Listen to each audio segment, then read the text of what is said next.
I never knew a peaceful Liberia.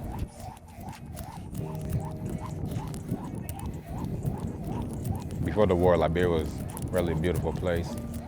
But when I was there, growing up, just mostly war, so it's not really pleasant memories. There's a lot of child soldiers, rebels. It was a long journey just to survive running.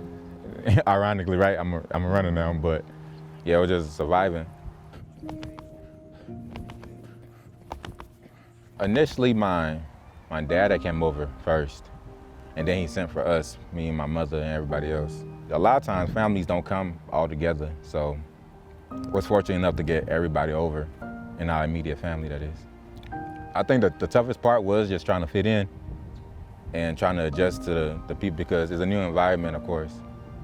So I think that was the biggest thing, just trying to fit in with the other kids. Even though we spoke English, it was really Brooklyn English. So our English is called Collegiate. So it's just Brooklyn English, and I wasn't familiar with the culture, the food. I'm just maneuvering around. Naturally, like, I'm gonna go over with the black kids. But the thing is, culturally, you guys are not the same, right?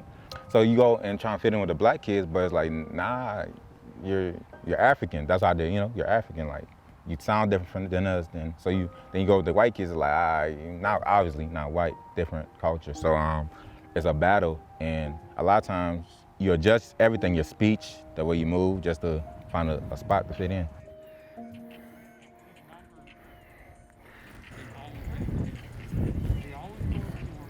When I go back now, it's beautiful.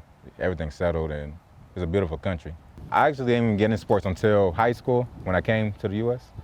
Expectations from my parents was more, we brought you over here, so we expect you to, reach a certain height that we wasn't able to do.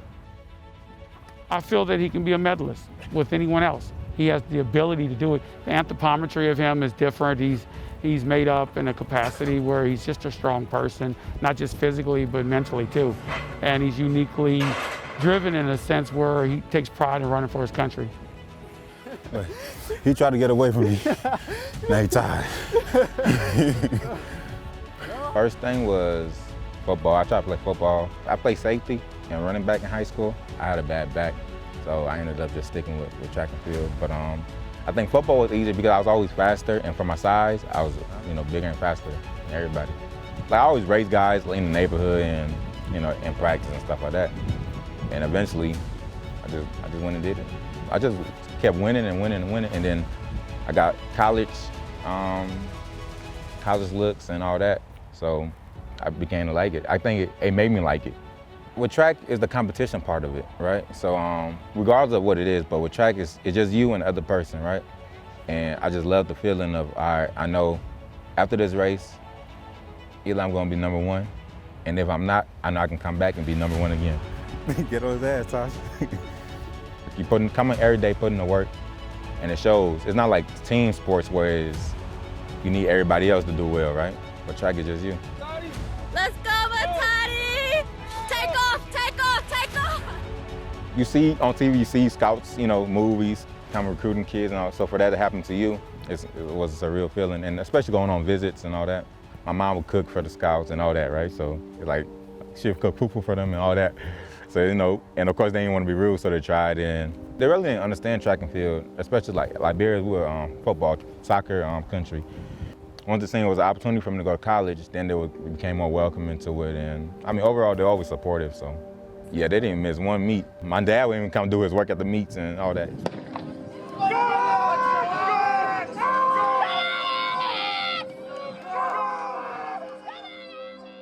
I was actually supposed to go to University of Arkansas initially, then switched to Louisville, and they actually gave me a full. So, because I don't know, a lot of people know track and field isn't like football or basketball. Everybody don't get a full scholarship. So Louisville ended up giving me a full scholarship. I went there. The program just wasn't for me. I feel like it wasn't the goals I was trying to reach. I didn't feel like I could reach it there. So I left, and I was actually out of school for like a year and a half. One of my best friends, he was playing football at Minnesota State. He was like, oh, you should come up here. And I ended up going up there for a visit, right? And while I was on the visit, actually, my parents' house caught on fire on the visit. So I was like, dang, okay. Luckily, the coach, Coach Parno and Dylan at the time, they was up there and they was really welcoming about it, and set me up in a hotel for the night and all that. And I was just like, yeah, I'm just staying in Minnesota because my parents' home just burned down and all that, and ended up going there.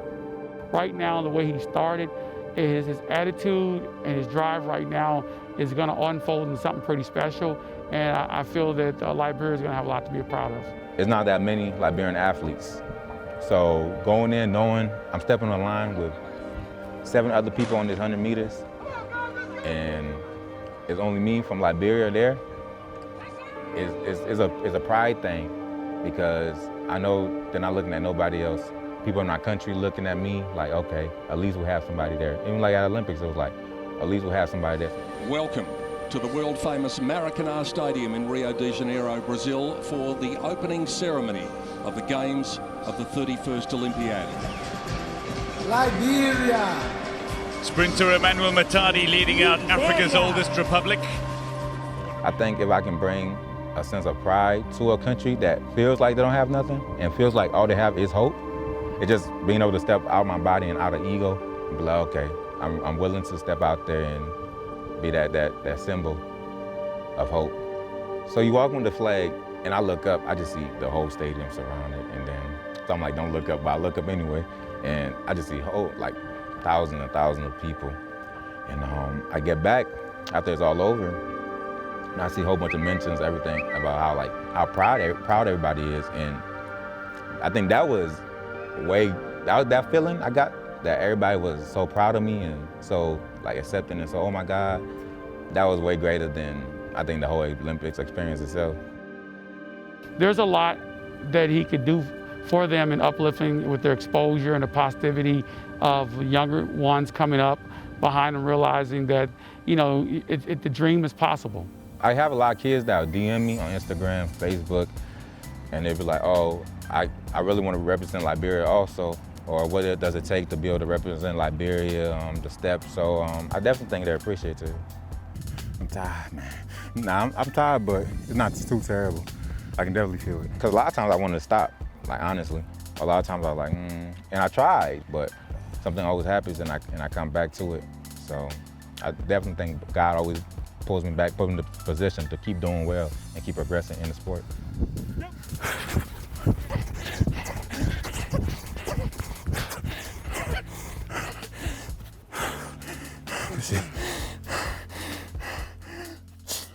I understand that I need a platform to be able to do things I want to do outside sports.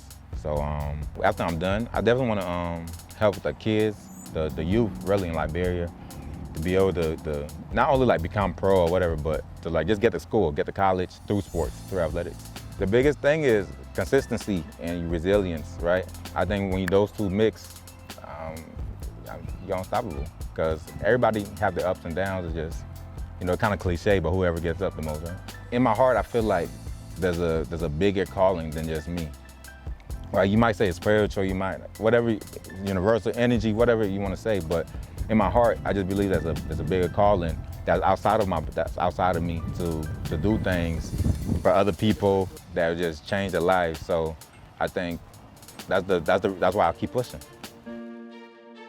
I want my legacy to be, at the end of the day, nobody can say that he didn't give his all.